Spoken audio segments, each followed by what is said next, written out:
You're listening to Scream Louder, where true horror lives. Turn down the lights and listen close.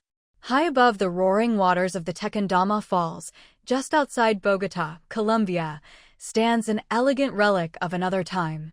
They call it Hotel del Salto, the Hotel of the Leap. To some, it's a symbol of faded glory.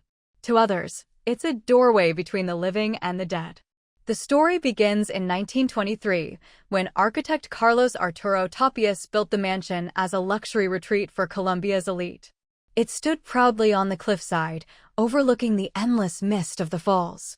Back then, its grand halls echoed with laughter, music, and the clinking of champagne glasses. But beauty often hides darkness, and the cliffs near the hotel became known for tragedy. Locals whispered that the valley took those who had lost their way, and that the hotel kept their memories trapped inside its walls. As the decades passed, the Bogota River grew polluted, and guests stopped coming. By the 1990s, the hotel was abandoned. That's when the strange stories began. People who lived nearby claimed they saw lights flicker from its upper floors, even though there was no electricity. Others swore they heard footsteps echoing across the terrace long after midnight. Some said they heard voices, calling softly from the mist. In 2012, for young travelers, Daniel, Lucia, Mateo, and Sofia decided to visit the ruins. They wanted adventure. They wanted photos. They didn't believe in the legends. Locals warned them not to stay after dark. One driver told them, "The mist is not fog. It's the breath of the lost." They laughed and kept driving. When they arrived, the hotel looked magnificent and broken all at once. Its windows shattered, its doors leaning open like a mouth ready to swallow them whole. Inside, the air was damp and heavy. The wallpaper peeled like old skin. A chandelier hung crooked, swaying gently in the still air.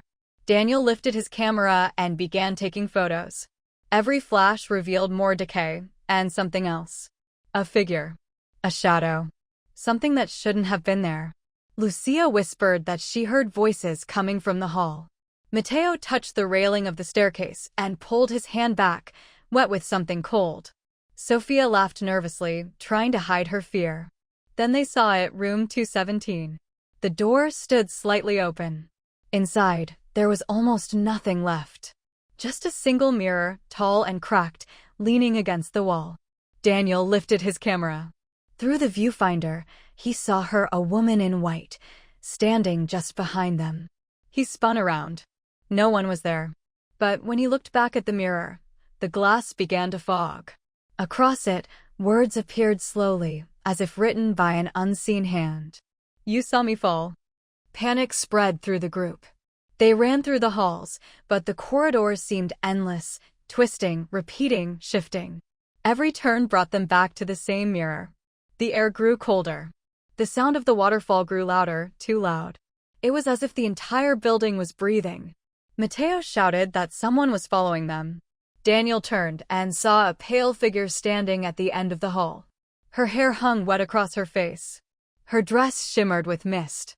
And as the lights flickered, she took one slow step forward. The travelers ran for the exit, bursting out into the fog outside.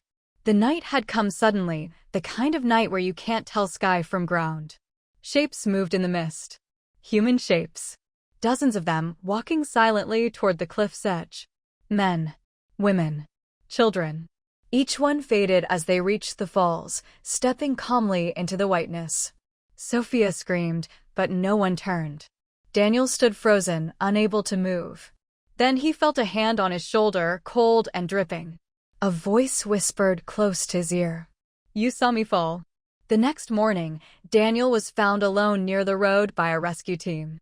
He was trembling, soaked, and disoriented. His friends were gone. He had no memory of how he escaped. No memory of what happened inside. The only thing he remembered was that voice.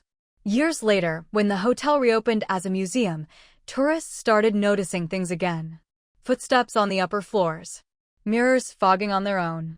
Faces appearing in photographs. One photo showed 3 faint shapes standing behind a window, 2 women, 1 man. And behind them, a 4th shadow, holding what looked like a camera. Today, The Hotel del Salto stands fully restored, bright, beautiful, and full of visitors once again. Guides tell its story proudly, the architecture, the view, the legends. But locals still refuse to go there at night. They say when the mist rolls in from the falls, you can still hear the whispers. The hotel calls to the lonely, the curious, the lost. It calls softly at first, then louder, until you can't tell if the sound you're hearing is the waterfall or the voices of those who never left. Because the Hotel del Salto isn't empty. It never was. It waits. It listens. And when you hear it call, you'll understand why they say, it's the hotel that calls the dead. If you felt the chill tonight, make sure to subscribe. More real stories, more truth, more screams. Only on Scream Louder.